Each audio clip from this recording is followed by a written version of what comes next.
Bienvenue tout le monde. Merci d'être venu. Aujourd'hui, on va avoir une conférence avec Mathieu Laroche de Cartouche Certifié, qu'on est très content d'avoir parmi nous pour venir nous parler de ses 10 ans de carrière comme entrepreneur.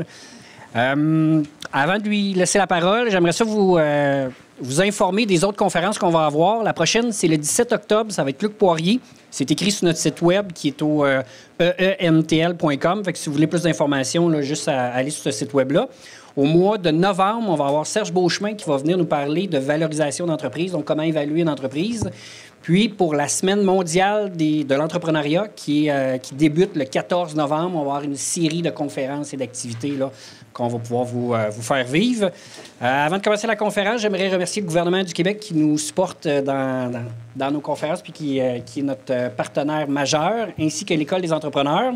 Puis, j'aimerais remercier d'avance notre animateur, Frédéric Letendre, qui est associé et cofondateur de la firme Ulex, qui est des avocats stratèges qui aident les entrepreneurs depuis déjà une quinzaine d'années. Donc, je souhaite à tout le monde une bonne conférence. Merci.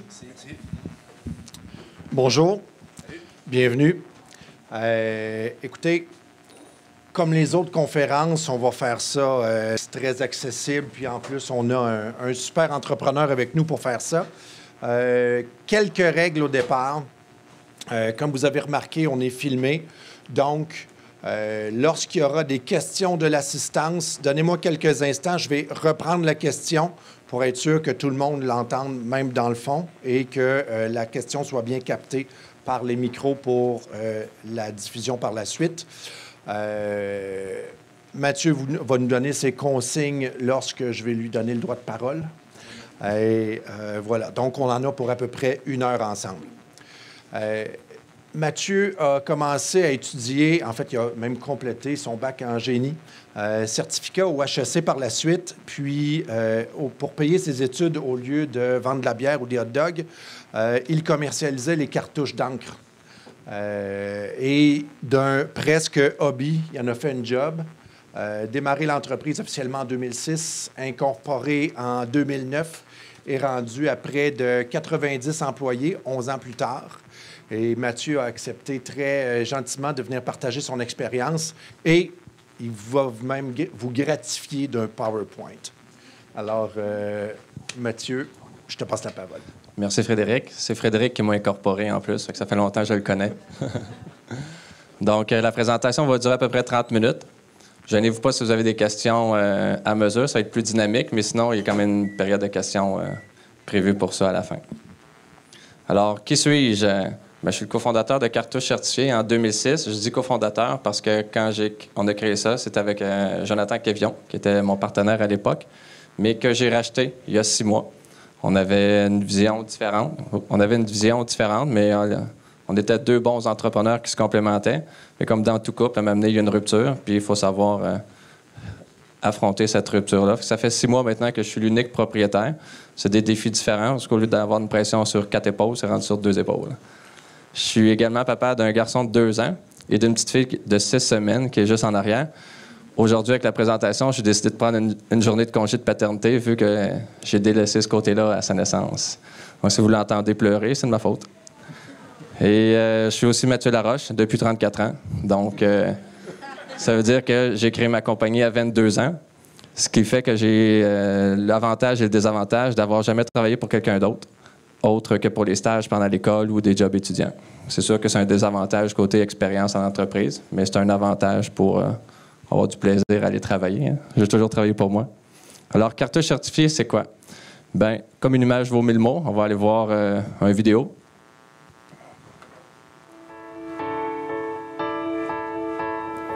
Bonjour, je m'appelle Mathieu Laroche, cofondateur de chez Cartouche Certifié. Pendant qu'on était à l'université, en 2006, mon associé et moi avons décidé de vendre des cartouches d'encre pour les imprimantes.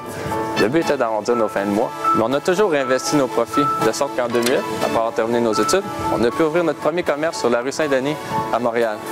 C'est là que notre aventure commence, parce qu'environ 5 ans plus tard, on expédie plus de 250 commandes de cartouches d'encre à chaque jour, autant des cartouches originales que des cartouches recyclées.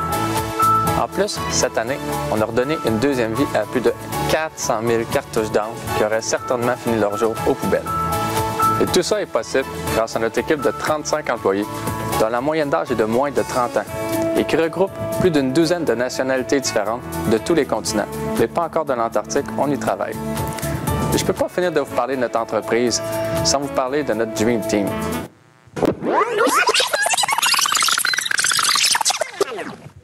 C'est un nouveau projet qu'on vient d'implanter en partenariat avec un organisme qui favorise l'intégration de candidats qui pour nous sont une source de motivation parce que chaque jour représente un nouveau défi pour eux et ils l'affrontent toujours avec un des sourires les plus réconfortants qui soient.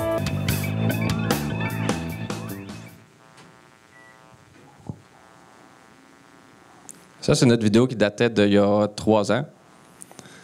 Puis, elle est plus ou moins à jour, fait qu'on va remettre les chiffres à l'avant. On est maintenant 90 employés, comme Frédéric disait. On est 80 employés sur le payroll, plus 10 de notre Dream Team. On a un magasin sur Saint-Denis. On a commencé sur Saint-Denis avec un petit magasin de 800 pieds carrés. Maintenant, nos bureaux font 45 000 pieds carrés de bureaux et d'entrepôts. On est situé dans le Myland à Montréal. Dans la dernière année, on a dépassé le 10 millions de chiffre d'affaires, juste d'un petit peu. On a récupéré 2 millions de cartouches d'encre vides ou empêché d'aller aux poubelles 2 millions de cartouches d'encre vides. Et on a vendu 175 000 cartouches d'encre pleines. Dans les cartouches d'encre, il y a autant les cartouches originales que les cartouches recyclées. On est à environ à 300 commandes par jour. Nos ventes sont réparties à peu près un tiers sur les marketplaces, eBay et Amazon. Un tiers à notre magasin et notre site web, donc sur notre propre marque de commerce qui est Cartouche Certifiée. Et 40 en B2B. Ce B2B-là, c'est très niché, c'est pour vendre à des manufacturiers de cartouches d'encre. Donc, ça touche moins vous. Vous n'allez jamais commander des cartouches d'encre dans ce modèle-là. Nos ventes sont réparties 35 au Canada, 55 aux États-Unis, puis 10 dans le monde. Alors, dans le monde, on parle même de la Chine, l'Amérique du Sud, puis un peu en Europe. Bon, aujourd'hui, de quoi on va parler? On va faire un lien entre la bière et l'industrie du sexe. Mon gros rêve poilu, qu'on appelle le BHAG, la marque employeur, l'importance de la marque employeur, l'implication sociale, on a déjà vu un petit extrait dans la vidéo. Ma plus grande déception, parce qu'en tant qu'entrepreneur, il faut être capable d'être humble et accepter de voir ses échecs, de les comprendre et de les reconnaître, et même de les partager. Faire rayonner son entreprise et une petite surprise pour la fin, si vous restez jusqu'à là. Donc, le lien entre la bière et l'industrie du sexe. Ça vient de mon père. Mon père est enseignant, entre autres, comme à temps partiel. Il enseignait les maths financières. Puis pour garder ses étudiants éveillés, au lieu d'utiliser des chiffres, on vend 4 boîtes de carton puis des actions en bourse. Il prenait la bière et les condoms pour faire des sourires dans la face des gens. Puis tout le monde restait réveillé. Alors maintenant que j'ai attiré votre attention un peu sur un petit côté ludique qui fit avec ma personnalité, ben, débutons la conférence. Mon gros rêve poilu. On appelle ça le BHAG en anglais. C'est le Big Hairy Audacious Goal. Il y a un terme en français pour ça, mais c'est ultra poche. C'est un terme sûrement traduit en français de France parce qu'il ne veut rien dire dans notre langue. On va continuer avec le BHAG. Le BHAG, qu'est-ce que c'est? C'est certainement pas à quoi rêve Homer Simpson. Il faut que ce soit un objectif audacieux mais faisable. Fait que sûrement quand vous créez votre entreprise, vous ne rêvez pas de vendre des cartouches dans votre rue, mettons, ou des produits chez vous. Vous avez un objectif plus grand. Faut que ça ne se réalisera pas à court terme parce qu'il faut que ce soit assez ambitieux.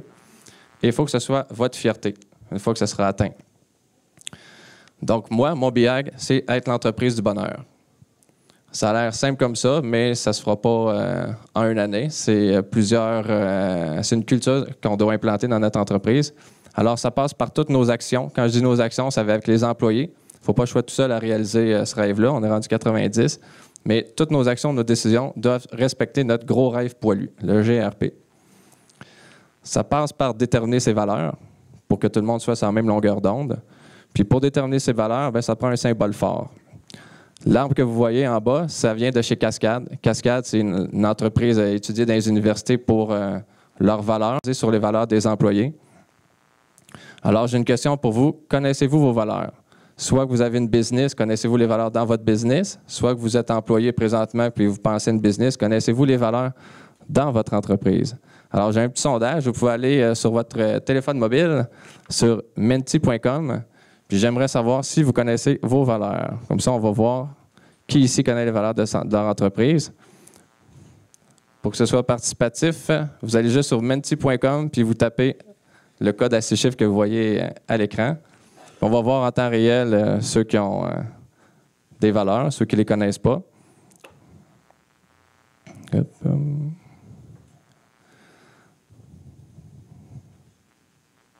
Dans la question, connaissez-vous les valeurs de votre compagnie? Oui, non. Il y a une personne qui dit non. Je pense que c'est écrit sur le mur dans la cafétéria. On voit souvent ça, des belles valeurs, ça apporte d'entrée de la business, mais c'est des mots, puis finalement, à part être sur le mur, ça ne sert pas à grand-chose.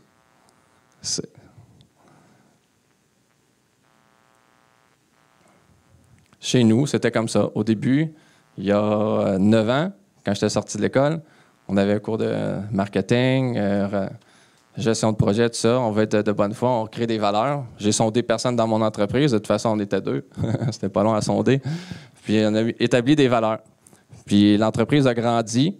Ces valeurs-là n'ont jamais pu être véhiculées par tout le monde parce qu'on n'a pas sondé les employés. Voulez-vous adhérer à ces valeurs-là? Fait que les valeurs, on les avait mis sur le frigidaire, on avait mis sur un tableau un babillard, on a fait un manuel d'employés, on a mis les valeurs dedans. Finalement, j'étais tout seul arrivé à ces valeurs-là. Fait que finalement, il y a 2 tiers qui connaissent leurs valeurs, 1 tiers qui ne connaissent pas, puis peut-être que les business sont trop petits, ils n'ont pas de cafétéria encore.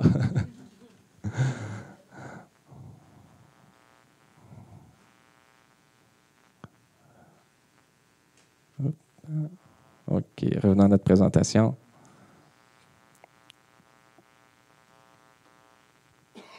Donc, on voit que les valeurs, c'est quand même important. Il y a au moins 1 tiers de personnes qui ne connaissent pas les valeurs.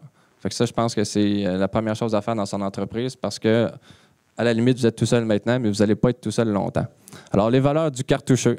Déjà, le terme cartoucheux, c'est quelque chose qu'on a implanté il n'y a pas si longtemps. Chez nous, on n'est pas des employés, on n'est pas des candidats, on est des cartoucheux et cartoucheuses. Comme ça, on peut s'approprier un peu plus. Nos valeurs viennent du terme tri, comme dans trier les cartouches d'encre. On a trié plus de 2 millions en 2016. Donc, la transparence, le respect, l'innovation et l'engagement. Tri, c'est un symbole fort. En tout cas, on travaille pour qu'il devienne fort chez nous, mais au moins, on sait c'est quoi. Si on pense à nos valeurs, notre principale action dans l'entreprise, c'est de trier des cartouches d'encre. Donc, nos valeurs sont associées à ça. Alain Lemaire de chez Cascade, qui est un modèle de valeur, m'a dit « Tu vas devenir un one-man show si tu es le seul à croire à tes valeurs. » Ça m'a mijoté dans la tête. C'est vrai, si je suis tout seul, ça ne marche pas. Il faut les faire véhiculer, donc pas juste les afficher sur le frigidaire et sur le babillard. Ça veut dire bien s'entourer, puis ça commence par les embauches. Moi, dans la vie, j'aime rire, avec ma petite joke tantôt. Fait qu'il faut que je m'entoure de gens qui partagent cette valeur-là, qui aiment mes rires. Alors, on a commencé à faire des offres d'emploi qui sont ludiques. Voici un des posts que, quand j'ai partagé notre offre d'emploi. Nous cherchons un cartoucheux pour un poste d'acheteur junior. Voici les détails de l'offre et je suis prêt à augmenter ton salaire de 0,15 Bitcoin si tu me bats dans un 2-3 de ping-pong. Clique sur le lien pour on a l'offre d'emploi. À la fin, si on a du temps, je vous lirai l'offre d'emploi au complet. C'est l'offre qui est ludique en réalité, pas tant ce texte-là. Ce qui est bien avec ça, c'est que les gens vont le partager sur les réseaux sociaux parce que ça sort de l'ordinaire. C'est pas on cherche quelqu'un appliqué. Déjà, on appelle un cartoucheux dans l'offre puis on parle de salaire en Bitcoin. On a eu un petit problème justement avec ce Bitcoin-là. 0,15 Bitcoin, quand on a fait l'offre, ça valait 1000 $. Fait que j'étais prêt à perdre 1000 $ ou augmenter le salaire de la personne de 1000 $ et me battre au ping-pong. Mais 2-3 semaines après, le Bitcoin s'est mis à augmenter beaucoup cet été. Puis ça a été presque jusqu'à doubler. Fait que mon enjeu était rendu à 2000 $. Et ce qui est le fun, c'est qu'on a eu une entrevue. Il y a un gars, Tarek, qui est arrivé avec 2 bâtons de hockey puis une balle orange. Je dis, il y a un aréna à côté, est-ce que tu arrives de l'aréna puis tu as eu une entrevue après? C'était un bon timing, ça, dans une journée. Il dit, non, j'ai vu ton l'offre, je suis pas bon ping-pong. C'est sûr que j'allais perdre 1000 $. Donc, j'ai amené 2 bâtons de balle orange, je suis bon au hockey, puis je veux t'affronter au hockey. Bon, dans la salle de conférence, on n'avait pas de net de hockey avec des cibles pour faire un tir à la Raymond Bourque, là. Mais ça a détendu l'atmosphère. Fait qu'on a vu que ce gars-là, il avait un bon sens de l'humour, puis il était capable d'oser. Fait qu'il fitait déjà dans nos valeurs. Maintenant, il restait à voir s'il se démarquait dans l'entrevue. Il s'est démarqué pour l'embaucher. Donc, mon petit message là-dessus, c'est mieux vaut embaucher du monde bon, avec une bonne attitude, parce que ça va nous payer sur le long terme. Ce qu'on fait souvent comme erreur, comme jeune entreprise, c'est qu'on embauche du monde bon, qui ont des compétences, mais qui ne correspondent pas encore à nos valeurs. Ça, c'est bon à court terme. Ça répond à un besoin à court terme. Et quand on a fait notre dernier vidéo corporatif, que je vais vous présenter à la fin, c'est ça la surprise, Il y a un employé qui m'a dit, Matt, ce serait le fun de faire un deuxième petit vidéo pour la portion nichée, le 40% B2B dans notre business. On pourrait envoyer ça à nos partenaires. Puis on va s'en occuper. Moi, j'avais octroyé un budget. Ils m'ont dit, nous, on va s'occuper de ça. C'est réalisé par un employé, les paroles réécrites par un employé, même la parodie des nouvelles paroles, c'est chanté par un employé. Je vais vous présenter la vidéo. Vous essayerez à la fin de deviner le nom de cette division d'affaires-là.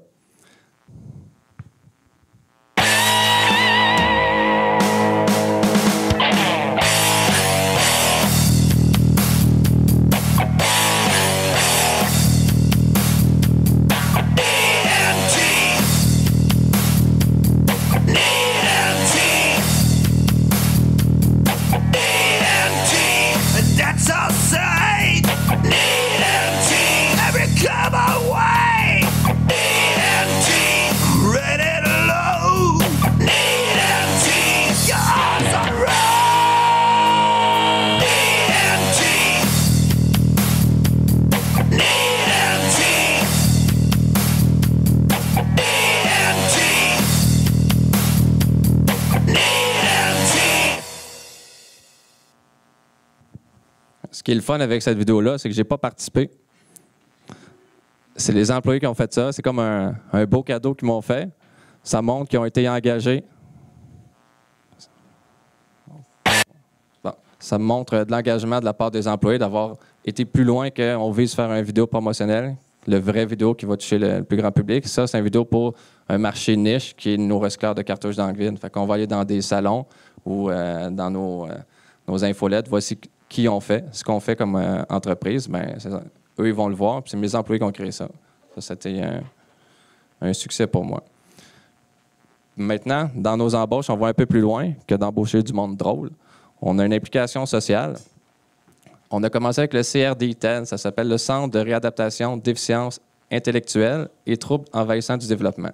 Ça regroupe surtout des autistes, des trisomiques et autres déficiences intellectuelles. C'est les personnes que vous avez vues dans le premier vidéo au début. Donc, c'est notre Dream Team. Ce qui est le fun avec le Dream Team, là, celui à droite, avec la casquette et les lunettes, lui, il tripe sur le hockey, les Canadiens, sur le football, les Alouettes, puis sur l'Impact au soccer. Fait qu'à chaque saison, il y a son sport qui joue. La fin de semaine, il va à la pêche. Le lundi, il me parle de sa pêche. Le vendredi, il me parle qu'il s'en va à la pêche. Puis, il me tient au courant des scores des Canadiens tout au long de l'année. Celui qui est en avant, Pascal, il aime bien la musique. Il travaille avec leurs écouteurs. Puis, il y a un petit iPod Shuffle, mais évidemment, il n'est pas capable d'aller se downloader de la musique dedans. Puis, ses parents, ils n'achètent pas un CD à chaque jour. Là. Fait qu'il vient des fois achaler nos employés, puis tu me mets de la musique, nos millénials là, qui downloadent des affaires gratuites. Puis là, maintenant, il est venu vers moi et dit « Mathieu, j'aimerais ça que tu me mettes plein de musique. » On trouvait un peu qu'il insistait à venir à chaque jour. Il abusait de notre générosité. J'ai mis 4 gigs dans son iPod juste avant les vacances d'été. Il y avait des vacances de 2-3 semaines. J'ai mis 4 gigs de musique, puis il est revenu me voir tout de suite après. « Il faut que tu me remettes un autre 4 gigs. » J'ai terminé. J'ai dit « Je pense que tu as le droit d'écouter les chansons une deuxième fois. Hein. » C'est ça, encourager les artistes.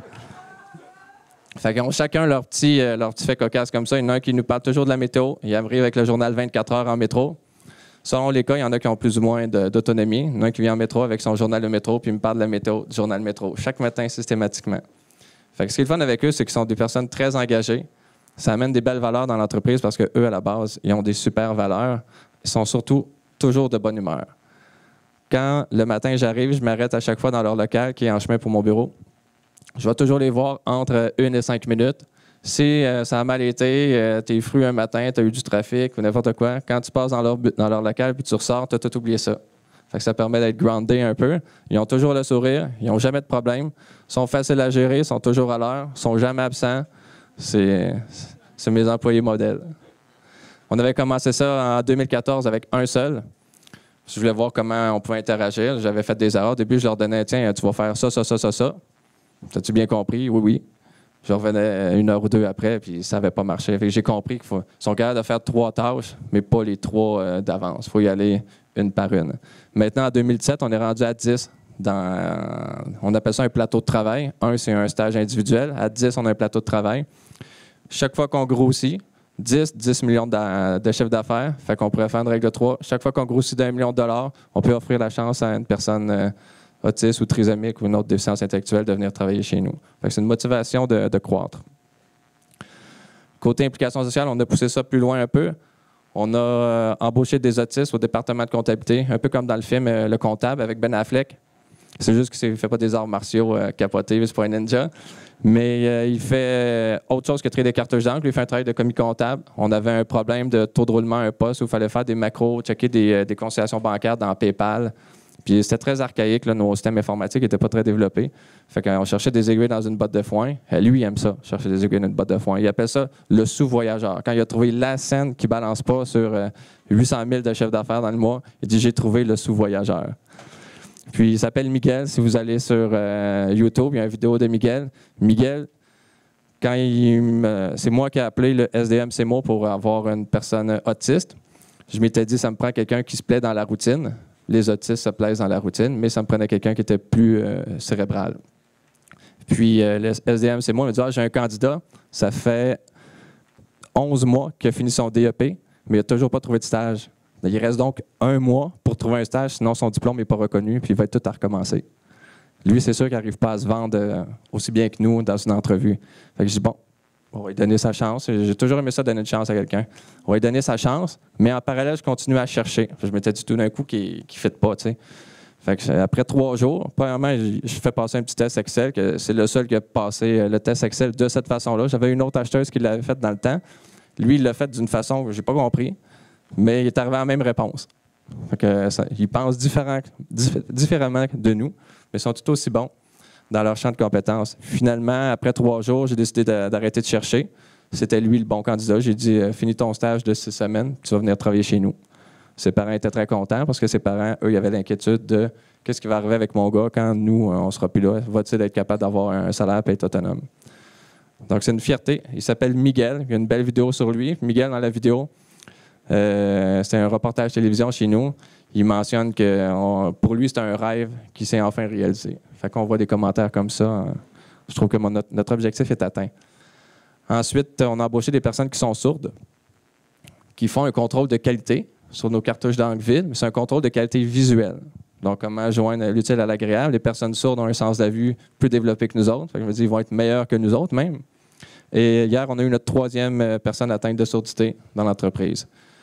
On a travaillé avec le AIM Croix. En même temps, ces organismes-là, je ne les connaissais tous pas avant. Il s'agit juste d'engrener l'engrenage. Puis eux, entre organismes, ils se connaissent. Quand tu appelles à quelque part, tu expliques ton problème. Il ne faut pas dire ce qu'on veut. On dit juste qu'on veut combler. Puis ceux, les spécialistes, qui vont dire voici ce que ça te prend. Puis je connais quelqu'un dans un autre. Dans quel secteur es-tu? C'est Rive-Sud, Montréal ou Rive-Nord. Puis en même temps, ce qui est un petit fait cocasse, ce qui est le fun avec des personnes sourdes, c'est qu'on vient de réduire notre taux de placotage. Parce que on a le taux de placotage et les chicanes sur la musique. « Oh, j'aime pas ta chanson, c'est à mon tour. » Fait qu'eux, ils n'ont pas ce problème-là. Comment je m'entoure? Je suis membre au groupement des chefs d'entreprise Québec. Je ne sais pas si vous connaissez ce regroupement-là. Je suis membre depuis 2010. Et je suis membre depuis 3 modules, donc depuis juste un petit peu avant l'été, soit après le rachat de mon partenaire. Comme je le rachetais, je voulais acheter des nouvelles cordes à mon arc. Donc, je me suis inscrit à l'école d'entrepreneurship de Beauce. Et j'avais un module la semaine passée. C'est le plus beau cadeau d'entrepreneur que je me suis fait en 11 ans, l'école d'entrepreneurship de Beauce. C'est une formation qui coûte assez cher. Il y a différentes formations aussi. J'ai pris la plus chère, mais c'est déjà payé. Puis un conseil que je peux donner au cours de ces 11 dernières années-là qui m'a beaucoup aidé, c'est que développer son réseau pour avoir plein de contacts, c'est facile.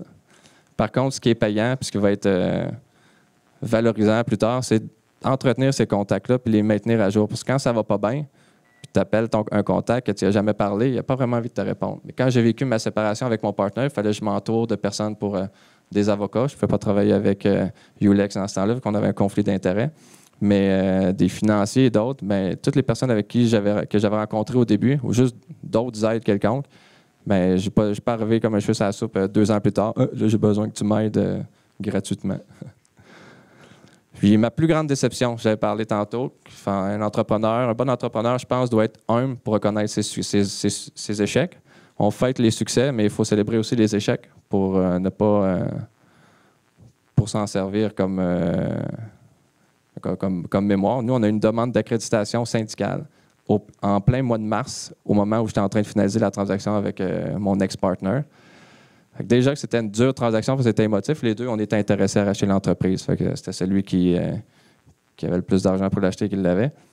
Puis l'accréditation syndicale est arrivée en même temps. Je me suis questionné, est-ce que moi, dans mes valeurs avec mon gros rêve poilu qui est d'avoir une entreprise du bonheur? Est-ce que moi, ça me tente d'avoir une entreprise syndiquée? La réponse, c'est non. Fait que moi, là, ça ne me tentait plus de racheter. Mais je me suis retroussé les manches. Je me suis dit, est-ce que je peux m'en servir comme un défi? Puis racheter la business, vaincre. Dans mon cas, c'était vaincre le syndicat parce que je trouvais qu'il n'y avait pas de raison d'être. Donc, je me suis senti vraiment agressé. Ma blonde me supportait plusieurs fois. Je pleurais des fois dans le salon. Qu'est-ce qui se passe? Ça me fait chier. Déjà que la transaction, c'était dur. Pourquoi mes employés me font ça? Moi qui veux leur ramener que des bonnes choses puis qui prône la communication. J'en ai tiré plusieurs leçons. J'ai beau prôner la communication, mais ça ne veut pas dire que j'étais un bon communicateur. Donc, il fallait améliorer la communication entre départements et entre les personnes interdépartements aussi. Et je me suis dit, il faut surtout embaucher les bonnes personnes et pas embaucher des personnes bonnes. Fait que si j'embauche les bonnes personnes, des personnes qui sont drôles, qui sont heureuses dans la vie, je me suis dit, ils vont peut-être vouloir communiquer avec moi au lieu d'aller vers la solution la plus facile qui est d'intégrer un troisième parti puis de faire de notre famille une famille avec un téléphone arabe, il faut passer par lui, par lui, par lui. À place, on va ouvrir toutes les portes dans l'entreprise puis dans les départements. Tout le monde va pouvoir communiquer. Je me dis que pour ça, ça prend des bonnes personnes, drôles puis heureuses dans la vie pour affronter les défis plutôt que d'aller se plaindre ailleurs. Les avantages maintenant d'être un cartoucheux. Premièrement, on fait une aide d'honneur. Vous voyez la photo, on a un petit tapis rouge, il fait 60 pieds, on a à peu près 40 personnes de chaque côté. Hier, on avait une aide d'honneur pour 2 personnes, la personne qui était sourde, puis une nouvelle employée aux achats. Quand la personne arrive le matin, à 10h moins 5, tous les employés s'en vont au 3e étage. On est sur 2 étages, puis on attend pour l'aide d'honneur. Notre personne des ressources humaines arrive à 10h. Puis là, on fait des potes de jigger, on a des crécelles comme dans les arénas, puis on tape des mains. On l'accueille en star. Il n'y a rien de plus plate. Rappelez-vous votre première journée de job. Quand vous arrivez, vous êtes à votre bureau. Souvent, votre email ne fonctionne pas encore. L'ordinateur, peut-être qu'il ne fonctionne pas non plus. Vous arrivez pour dîner, vous connaissez personne, vous êtes assis au bout de la table. Puis c'est dur de briser cette solitude-là. C'est plate une première journée. Pourtant, ça devrait être le fun. C'est comme nos premiers moments avec notre blonde, notre chum. Il faut que ce soit le fun. Fait que nous, dans l'entreprise du bonheur, on fait une aide d'honneur de sorte que les 80 personnes, 90, voient c'est qui la nouvelle personne. Puis s'ils la recroisent dans le corridor, on dit hey, c'est toi qu'on a fait une aide d'honneur ce matin, c'était le fun. La glace est cassée. Ça brise l'isolement. Puis, suite à ma formation à l'École de Beauce la semaine passée, j'ai déjà une collègue là-bas qui s'appelle Isabelle Bernard chez Saint-Laurent Coiffure et Spa Aveda à Québec. Isabelle, c'est une plus petite entreprise. Puis l'exemple va vous servir parce qu'on n'est pas obligé d'être 80 employés puis d'avoir un tapis rouge puis dérouler ça pour faire une aide d'honneur. On peut l'adapter à notre sauce. Mais Isabelle, elle a proposé à ses employés, ce serait le fun d'accueillir notre nouveau candidat ce matin en star pour qu'il y ait une belle première journée. Puis on pourrait l'applaudir. Ses employés vont dire ah, peut-être qu'elle ne va pas aimer ça, peut-être trouver que c'est agressif un peu ou trop centré sur elle. Puis l'employé a proposé on pourrait l'accueillir avec un mimosa. Ouais, dans un salon de coiffure, c'est fashion, je pense que c'est 7000 pieds carrés, c'est le plus gros centre de coiffure au Québec. Fait que ça fitait dans leur environnement de servir un mimosa. Ils ont servi ça, puis après, une de ses employés a dit « Hey, c'est cool la vibe qu'on vient de créer. On se croirait dans une entreprise du bonheur. » Et là, quand elle me dit ça, je dis « Ben, tabarouette. Moi, c'est mon gros rêve poilu, puis toi, en une semaine, tu prends mon dé, puis tu as déjà atteint ton entreprise du bonheur. » J'étais jaloux, mais j'étais content pour elle. Fait que vous pouvez l'adresser dans vos entreprises, puis le mettre à vos couleurs. Sinon, chez Cartouche Certifié, on a un jour congé quand c'est notre fête. Ça veut dire qu'on peut prendre une brosse la veille, on peut faire ce qu'on veut. On est en congé le lendemain. On a un partage des profits. Tout ce qui est en haut d'une cible atteinte, on le repartage aux employés. On a des assurances collectives qui peut être très commun dans d'autres entreprises. Ce que la majorité des entreprises ont, par exemple, c'est un entraînement payé aux 2/3. Mais pas dans un Econo-Fitness à 10$ puis que tous les employés s'entraînent où ils veulent. Le but, c'est qu'on soit ensemble, créer un effet team building. On a un centre d'entraînement semi-privé, juste au coin de chez nous. Ça s'appelle l'Écurie. Ça coûte 140$ par mois, j'en paye les 2/3. Ou sinon, ça coûte 17$ la shot, puis les employés payent 5$. Comme ça, quand ils vont s'entraîner ensemble. Ça fait un petit team building, puis en même temps, un corps sain dans un esprit sain. C'est parfait. C'est pas encore Silicon Valley, mais c'est un début. C'est pas parce qu'on est une entreprise manufacturière, pas aussi sexy que des entreprises techno de Silicon Valley qu'on peut pas faire des affaires cool. L'objectif derrière ça, c'est qu'on ait pu afficher des candidatures drôles, comme tantôt. Chez Google, je ne pense pas qu'ils affichent des postes. À mon avis, ils reçoivent tellement de CV qu'ils feuillettent ça. Bon, quel poste qu'on a besoin de combler? Allons voir dans notre banque de données. Fait que idéalement, dans mon gros rêve poilu, l'entreprise va être tellement cool que le monde va appliquer chez nous. On va regarder des CV, puis on va se dire, hey, on ne sait pas ce qu'on ne sait pas, mais lui, il est bon là-dedans. On pourrait y ouvrir un poste, puis il va nous amener ailleurs. C'est notre objectif. On revient à un petit sondage. Selon vous, pensez-vous qu'on a été syndiqué? Parce que j'ai dit tantôt, j'ai pris le gaz quand même. Je dis, on va relever le défi. J'ai racheté mon partenaire et après, il y a eu un vote pour la syndicalisation. Vous pouvez aller sur menti.com pendant que je nous ressors le vote. Il faut que je tourne la page. Vous allez le voir dans vos téléphones. Alors, Cartouche Chartier est syndiqué. Il y a quelqu'un qui répond vite. Est-ce que Cartouche Chartier est syndiqué ou non syndiqué? Il y a une forte tendance. L'avez-vous vu dans les médias? On ne l'a pas mis. Mais bien que ça ne fait pas partie de mes valeurs, une entreprise syndiquée, dans mon contexte, je comprends que dans d'autres contextes, ça peut avoir des bons points. Mais dans mon contexte, je ne voulais pas avoir un third party qui vient s'imbriquer dans notre famille. C'est le jeu du téléphone arabe. Hein? Plus on rajoute des personnes, ça n'améliore pas la communication. Bon. Pénélope. Donc, on n'a pas été syndiqués. Les employés ont décidé de me faire confiance dans le rachat. C'est certain, je leur ai avoué, c'est peut-être par mon humilité. J'ai montré qu'on a eu des lacunes au niveau de la communication. On a travaillé fort pour améliorer les choses. Quand il y a eu le vote, le 17 avril, je pense, dernier, à 90, on n'a pas le résultat, mais j'ai eu un pouls de la part des employés. Quand je leur ai annoncé, à la fin, le résultat du vote, j'ai dit, vous avez décidé de me faire confiance et de ne pas vous syndiquer. Bien, tout le monde a applaudi. Fait que déjà, ça m'a envoyé un message clair pour dire, regarde, on a peut-être été chatoyé par la syndicalisation, mais finalement, on te fait confiance puis on ne veut pas être syndiqué. Fait que ce qui a été ma plus grande frustration est devenu le plus grand défi. Puis après ça, ma plus grande réalisation, ce dont j'étais le plus fier. L'année n'est pas finie. Il y a sûrement d'autres choses dont je vais être le plus fier. Mais c'est une bonne prise de conscience passer à travers une épreuve de syndicalisation, dans mon cas. Maintenant, faire rayonner son entreprise, c'est toujours important. Il y a plusieurs... Moi, je suis jaloux tout le temps dans la vie de tout. Des idées, j'en ai pas. Je prends les idées d'ailleurs, puis je les copie, je les mets à ma sauce, puis je les améliore. Un peu comme Isabelle Bernard du salon de coiffure. Donc, je voyais des entreprises, hey, on est championne de telle affaire dans l'entreprise environnement durable avec tel chiffre d'affaires. Je regarde mon chiffre d'affaires dans l'environnement durable. Hey, pourquoi moi je ne suis pas dans ce concours-là? Il aurait dû me prendre. Mais non, c'est les journalistes qui ne vont pas vous appeler. C'est vous qui devez participer à ces candidatures-là. Donc, en 2010, j'ai fait ma première demande de candidature au Grand Prix de l'entrepreneur d'Ernst & Young. En 2010, c'est pour les entreprises en émergence. Ça veut dire moins de 5 ans, moins de 3 ans, je pense, d'affaires.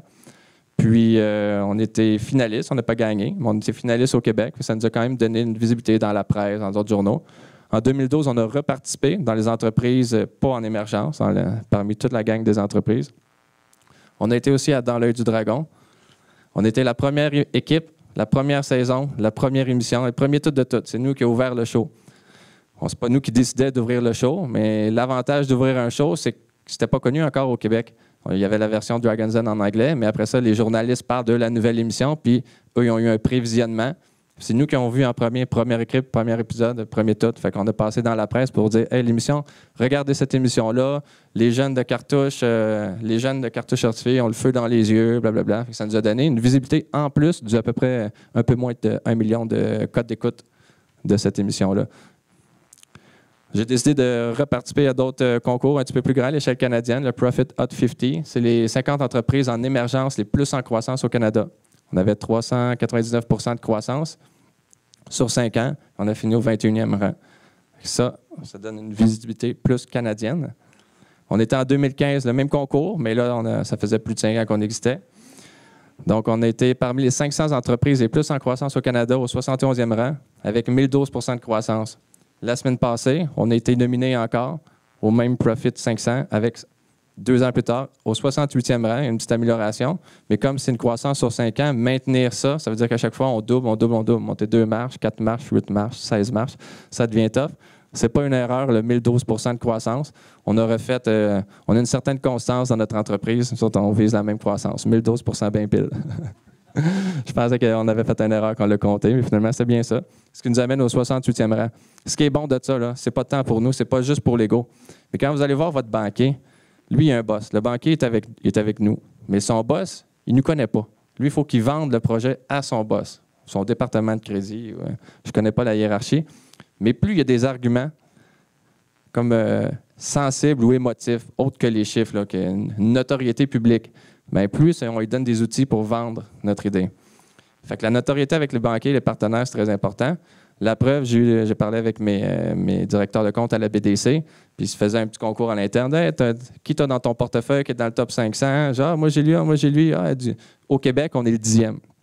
Si on prend juste les entreprises du Québec, il y en avait 80 quelques, on est le 10e.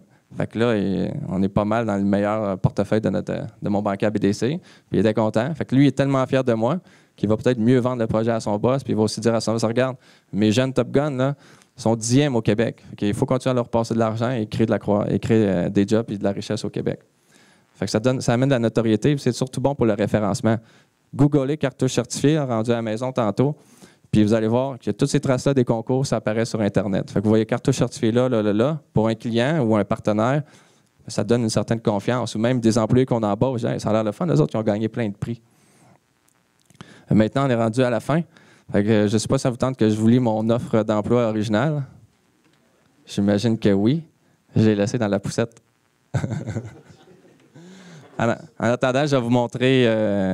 Il est dans mon sac de laptop.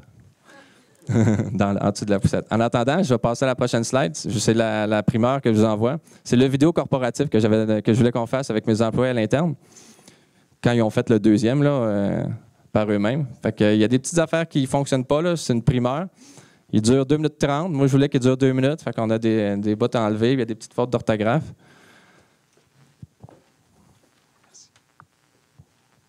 On va commencer avec la vidéo maintenant qu'on est dessus. Puis, il va sortir la semaine prochaine.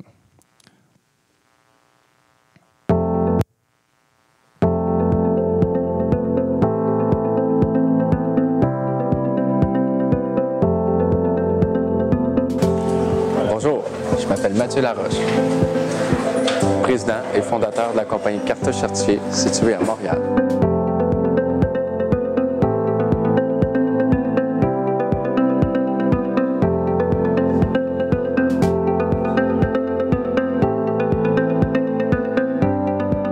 Depuis plus de 10 ans, Cartouche Certifiée est spécialisée dans l'achat et la vente de cartouches d'encre de toutes sortes. Originales, recyclées, 3D, laser, jet d'encre et même vide. Comme on dit, si on ne l'a pas, c'est que ça n'existe pas.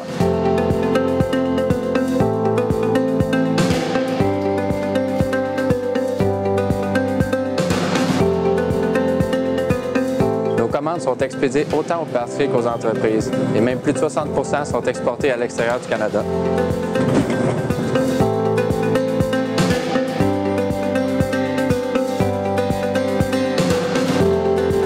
Pour favoriser les grands principes d'économie circulaire, on récupère les cartouches d'encre vide sans frais pour nos clients. Cette solution économique permet de préserver l'environnement et n'entraîne aucune perte de qualité.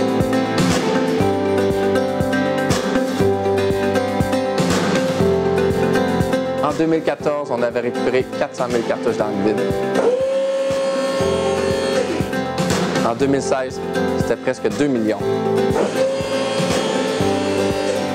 Notre objectif pour 2019, c'est de doubler ce nombre pour ultimement empêcher 5 millions de cartouches d'encre vide de finir dans les sites d'enfouissement.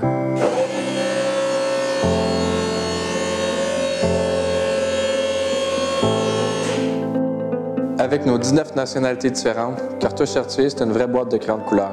Chez nous, il n'existe aucune barrière, car si vous nous appelez, on peut vous répondre en 12 langues différentes.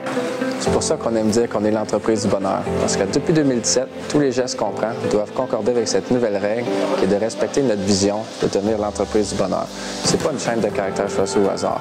C'est entreprise avec un E majuscule, bonheur avec un B majuscule, parce que ça va devenir notre marque de commerce, l'entreprise du bonheur.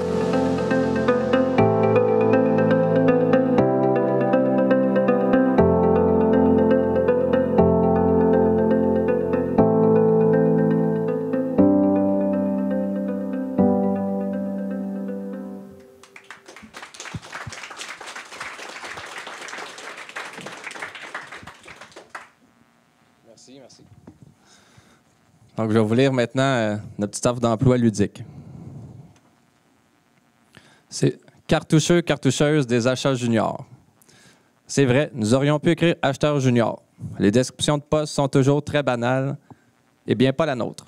Si te faire surnommer cartoucheux ou cartoucheuse ne te plaît pas, tu peux faire Alt plus flèche gauche sur ton clavier tout de suite.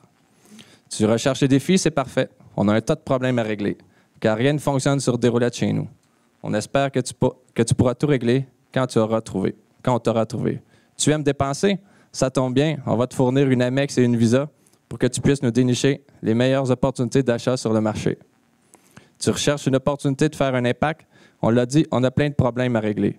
De plus, nous doublons notre taille tous les 3 ans. Tu as des idées pour amener ça à 2 ans? Alors clique sur le bouton orange plus bas. Ça, c'est pour appliquer. Tu cherches la job de rêve? Wow, pas si vite. Tu rêves en couleur. Sauf que Cartouche Certifié est l'entreprise du bonheur. On a tellement de défis de croissance que d'ici 5 ans, tu auras une expertise qui vaudra de l'or sur le marché. Et là, tu auras l'expérience qu'il te faut pour appliquer sur ton autre job de rêve. Que feras-tu chez nous? Trouver des aubaines et acheter des cartouches. Jouer au ping-pong avec Mathieu. Aider ton collègue acheteur en configurant les stocks minimum. Choisir la musique qui joue partout dans les bureaux. Configurer les règles de réapprovisionnement dans notre système. Boire du café sur le bras de Mathieu. Le café est gratuit chez nous. Analyser et formuler des recommandations pour améliorer la performance de la chaîne logistique sur 2 écrans de 27 pouces. Négocier les meilleurs tarifs avec nos fournisseurs. Faire du skateboard dans l'entrepôt. Manger de la pizza et boire de la bière. Entre parenthèses, c'est écrit « S'il fait beau », c'était un offre pour cet été. Il faisait jamais beau. Fait que on n'avait pas de pizza ni de bière à payer. Fêter la veille de ta fête, car tu pourras prendre un congé payé le jour de ton anniversaire. Toute autre tâche connexe, forte stimulante. Combien ça paye? Autour de 7,7 à 8,7 bitcoins annuellement. Ça dépend de tes diplômes et de ton expérience. Bon, tu es rendu jusqu'ici? Si tu arrives à battre Steffi au ping-pong, tu gagnes un bonus payable tous les 6 mois. Certaines conditions s'appliquent. Toujours pas convaincu? Steffi a le bras dans le plâtre. Un petit accident de travail. Bon, t'as convaincu? Maintenant, es-tu quelqu'un de défi? Si tu bats Mathieu au ping-pong, à ton premier jour de travail, on augmente ton salaire de 0,15 bitcoin après ta période de probation. Moi, j'ajoutais par contre en entrevue, pour accepter le défi, si c'est moi qui le bats, il faut qu'il fasse une semaine gratuite. On va voir s'il aime prendre des risques. Tu es quelqu'un de travaillant? Tu as déjà entendu le terme « play hard, party hard ». Ça tombe bien. Mathéo paye les sushis pour les personnes qui n'ont pas peur du dur labeur. C'est quoi le rapport entre les sushis et Party Hard? On voulait juste ajouter le nom de Mathéo dans le texte. À propos de Party Hard, est-ce que Cartouche Certifié est un employeur qui conseille toujours à ses employés de fêter dans la retenue? Prochaine question, s'il vous plaît. Si tu es rendu jusqu'ici, c'est parce que tu es une personne travaillante, curieuse, qui aime les défis et qui a le sens de l'humour. C'est toi qu'on recherche. Si tu es une personne rigoureuse, postule maintenant via le bouton orange en dessous.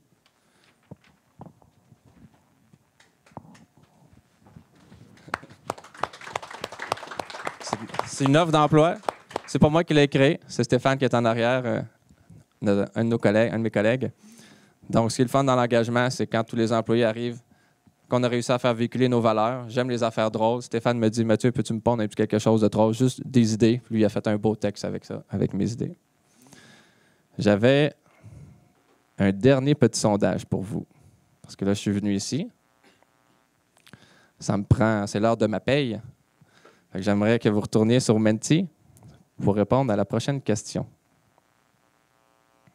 Wow. Comment avez-vous aimé le sujet, le rythme ou dynamisme motivant et inspirant? Comme ça, je vais savoir ce que j'aurais à améliorer. Je n'ai pas l'habitude de faire des présentations au SAGE à l'école d'entrepreneurs.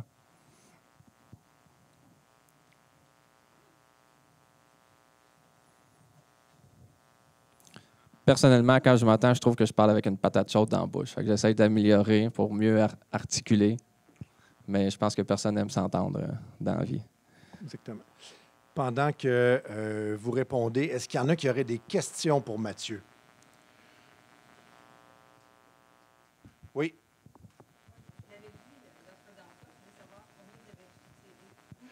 Donc, la question, c'est que l'offre d'emploi a été vue par quelqu'un dans la salle et elle veut savoir combien de personnes ont effectivement répondu à l'offre.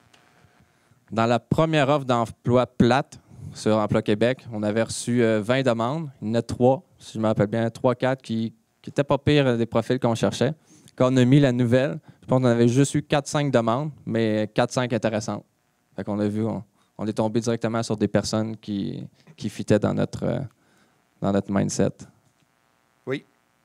Tout d'abord, merci beaucoup pour la conférence, c'était super intéressant. Merci pour tous les partages. Moi, je voulais savoir si vous aviez des sources d'inspiration pour l'entreprise du bonheur. Vous avez des sources d'inspiration. Donc, la question est quelles sont les sources d'inspiration, s'il y en a, pour Mathieu, pour viser à atteindre l'entreprise du bonheur? Je suis vraiment content que tu poses cette question-là, parce que mon modèle, c'est le modèle que j'ai lu un livre depuis les 15 dernières années, qui était avant ça, c'était sûrement Tristan Iser dans le cours de français au cégep. J'aime vraiment pas la lecture. Il y a quelqu'un qui m'a donné un livre, en fait, qui m'a dit il faut que tu lises le livre de l'histoire de Zappos, une compagnie qui est à Las Vegas maintenant, qui vend des souliers en ligne. Puis j'écoutais jamais, j'aime pas ça lire. À un moment donné, il m'a acheté le livre, il dit maintenant que j'ai payé pour, tu n'as pas le choix de le lire parce que j'ai payé pour ça. Je l'ai lu, je l'ai dévoré en 3 nuits. Ma blonde revenait de travailler le soir. Elle dit qu'est-ce que tu fais dans le lit en train de lire? Normalement, tu devrais dormir. Je suis un grand dormeur. Puis j'ai dévoré le livre. Zappos, le titre, c'est Zappos, moi, mes souliers et les leçons de mon succès. Tout au long du livre, il raconte comment il a réussi à implanter une belle culture d'entreprise dans son entreprise, chez Zappos, qui a vraiment tellement été un succès de culture d'entreprise et de bonnes actions que Amazon l'a acheté pour 1,4 milliard de dollars 10 ans plus tard. Puis, dans ma conception des choses, Amazon n'a pas payé pour un bénéfice en bas, a payé pour amener une culture d'entreprise chez Amazon. Fait que je me suis inspiré de ce livre-là. Je prenais des notes sur mon BlackBerry dans le temps. J'ai dit ça, il faut que je fasse ça dans ma business. J'ai encore toutes ces notes-là, mais on ne peut pas tout implanter d'un coup, sinon je vais faire un one-man show. Fait qu'un petit peu par petit peu. C'est un livre que tout le monde devrait lire. Vous pouvez même aller visiter l'entreprise. Ils sont à Las Vegas maintenant. Imaginez, ils sont 1600 employés. Vous pouvez les visiter. Je pense qu'il y a 2-3 mois d'attente pour faire des visites. Eux, ils payent du monde pour faire une visite guidée dans l'entreprise pour montrer toutes les affaires hot qu'ils ont faites, comme des... Vous pouvez imaginer là, des piscines avec des boules pour brainstormer, des ordinateurs debout qui se baissent, qui se montent, mais tout est flyé là-bas, puis c'est ça qu'on fait pendant une visite d'entreprise là-bas. Ça, c'est ma source d'inspiration. Super. Je pense qu'il y avait une question. Oui. Merci pour les conseils. C'est très pertinent et ça a l'air très intéressant de travailler chez vous. Mais est-ce que tu as eu à licencier un employé ou des employés qui ont voulu démissionner? Donc, la question est de savoir si Mathieu a eu à congédier ou licencier des employés depuis 11 ans. Oui. Il faut en licencier. On n'a pas le choix. C'est dur, on aimerait garder tout le monde. Mais déjà, quand j'ai racheté mon partenaire, il y a des gens qui avaient plus une philosophie reliée à mon partenaire, qui était tout aussi correcte, mais qui n'était pas la mienne. Fait qu'il y a eu des départs. Mais c'est un nouveau chemin. Quand on est mieux de ne pas rester avec notre blonde, notre chum qu'on n'aime pas, on est mieux s'en trouver un autre. Hein. C'est pareil avec les employés. Voilà. D'autres questions? Je pense qu'il y en avait une ici. Moi, j'en ai une. La dernière conférence qu'on a eue, c'est 2 entreprises qui étaient indépendantes, qui existaient depuis un certain temps, Canadian Hat et Aricana. Contrairement à toi, ces 2 entreprises-là, en fait, les 2 dirigeantes ont décidé de s'allier pour aller plus loin. Toi, à l'inverse, tu as décidé de te séparer de ton partenaire. Je leur ai posé une question la dernière fois en disant sur quoi vous vous êtes basé, sur quoi vous vous asseyez pour prendre ce genre de décision-là? Parce que chacun aurait pu continuer parfaitement leur vie puis faire leur truc indépendamment l'une de l'autre. Toi, tu étais déjà avec un partenaire, tu décides de te séparer. Qu'est-ce qui a motivé votre décision, en fait? Parce que c'est difficile après 10 ans, 11 ans et plus, puis vous avez étudié ensemble. La décision de se séparer, c'est moi qui l'ai annoncé, mais c'était clair dans nos têtes que c'était évident. Il fallait juste un qui casse la glace. Mais ça faisait déjà plus d'1 an quand j'ai annoncé qu'on ne se parlait plus. Puis ça a pris 1 an à régler. En tout, pendant 2 ans, on ne se parlait pas. C'est un peu de là qu'est venue l'accréditation syndicale. Les employés ont peut-être senti une insécurité dans l'entreprise, un manque de communication parce que là, on avait 2 visions, 2 boss, mais un qui tire à gauche, un qui tire à droite. C'est sûr que ce n'est pas idéal. Qu'est-ce qui, si ce n'est pas indiscret, qu'est-ce qui a provoqué cette scission-là entre vous deux, là, au début du 2 ans, là, à partir du moment où vous avez arrêté de vous parler? J'ai parlé tantôt du groupement des chefs d'entreprise.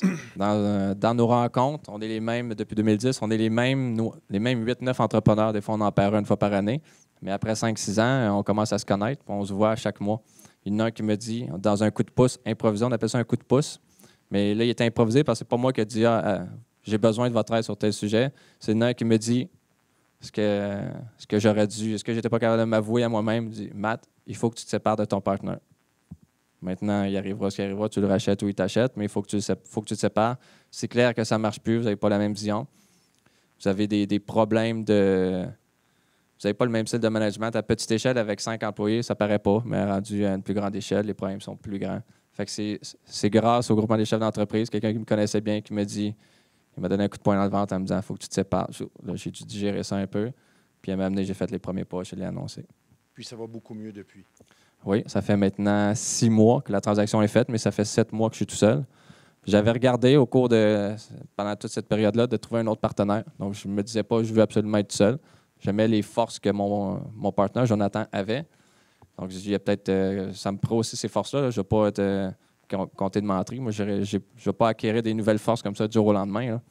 Fait que j'ai eu le choix de magasiner d'autres associés. J'en ai regardé quelques-uns, je l'ai rencontré. Finalement, financièrement, j'étais capable de faire le deal tout seul.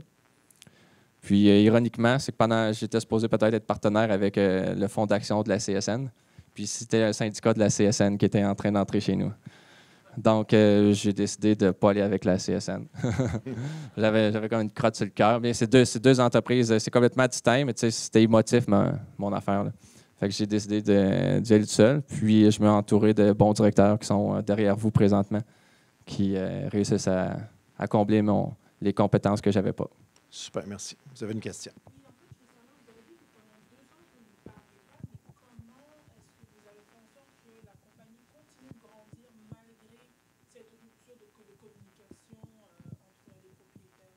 Donc, la question est,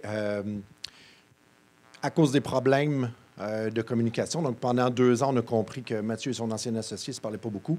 Comment l'entreprise a-t-elle pu croître malgré tout? Quand même 1012 %. J'imagine, s'ils s'étaient vraiment parlé, qu'est-ce que ça aurait été?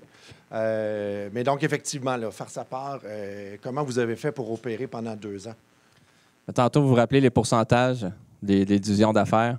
Moi, Jonathan, on s'occupait plus distinctement de chacune des divisions. Fait que, même si on ne se parlait pas, on travaillait avec nos équipes, mais ça faisait des silos dans l'entreprise. Il y avait des équipes qui étaient plus proches de moi, les équipes plus proches de Jonathan, d'autres plus neutres.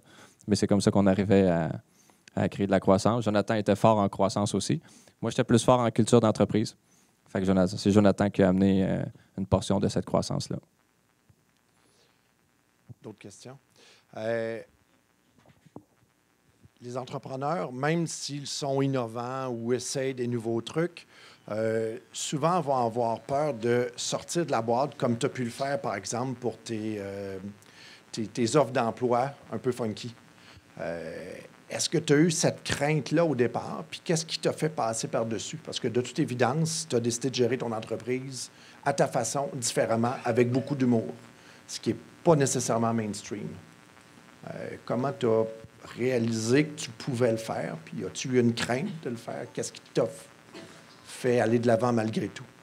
J'ai pas vraiment eu de crainte parce que dans ma nouvelle équipe de direction que j'ai embauchée, je me suis assuré qu'ils partagent ces valeurs-là, qu'ils soient des personnes qui ont un sens de l'humour. Puis, tout ce que j'ai fait dans la vie, tout ce que je fais, je l'aborde tout le temps avec une touche humoristique. Au début, le marché de la bière et du condom, ça n'avait rien à voir dans notre présentation, mais certainement que ça met un petit sourire, tout ce qui s'en va avec ça. Il est fou, lui, ou quoi? Mais après ça, ça attire votre attention sur la présentation. J'ai tout le temps fait des affaires comme ça. Hier, on a acheté une table de ping-pong. On a déjà commandé une table de ping-pong. On en avait une dans la section cafétéria, elle était tout brisée. Et là, ça va être la table de ping-pong, ça va être notre salle de conférence. La salle de conférence s'en va ailleurs. Le mandat est déjà donné à un employé. Tu me sors ça quand la nouvelle table de ping-pong elle arrive. Le but, c'est qu'un employé n'importe quelle personne qui va rentrer dans cette salle de conférence-là, on va mettre un timer comme aux échecs, 5 minutes de ping-pong obligatoire. Comme ça, si, par exemple, mon directeur de la BDC vient chez nous, on veut parler de près, puis il amène son directeur à lui, puis que je ne connais pas, au lieu de dire la marche là, de la porte d'entrée jusqu'à mon bureau, as-tu trouvé un stationnement? C'est sûr que non. Dans le Myland, c'est compliqué comme jamais. Puis il fait beau aujourd'hui. Ah non, on n'a pas une belle été. Ces conversations plates-là que j'aime pas vont se remplacer par on s'installe au bout de la table de ping-pong dans la salle de conférence. Ils sont fous, eux autres. Puis on va jouer au ping-pong. Qu'est-ce qu'on fait quand on s'amuse? L'atmosphère, le stress tombe, les épaules relâchent, puis là, on jase. Là, au pire, on jasera, tu trouves un stationnement, mais je suis convaincu que ça va prendre 30 secondes, puis on va commencer à venir dans le vif du sujet. C'est quoi tes prévisions? Qu'est-ce que tu veux faire pour que l'échange ramasse la balle à terre? Donc, on casse la glace. Puis quand on casse cette glace-là, c'est comme dans une entrevue, bien, les candidats livrent une meilleure performance. Fait que mon banquier va me vendre mieux ses affaires. Moi, je vais lui vendre mieux mes affaires. Quand il va ressortir de notre bureau, c'est sûr qu'il va se rappeler de nous. Tantôt, quand je parlais des valeurs, là, des lettres, c'est plate, mais quand on met un symbole, c'est fort. On va voir le symbole chez Cartouche Certifié. Quand tu rentres dans cette salle-là, que ce soit pour un meeting, une entrevue, un congédiement, je ne sais pas si on va aller jusque-là, mais en tout cas, on va toujours jouer au ping-pong. Sinon, l'employé va savoir qu'il se fait congédier si on ne joue pas au ping-pong. Fait que je viens de répondre à ma question. Donc, on va toujours jouer au ping-pong pour casser la glace puis amener des choses hors de l'ordinaire. Parfait, merci. Le temps file. Je vais prendre une dernière question s'il y en a une. Parfait.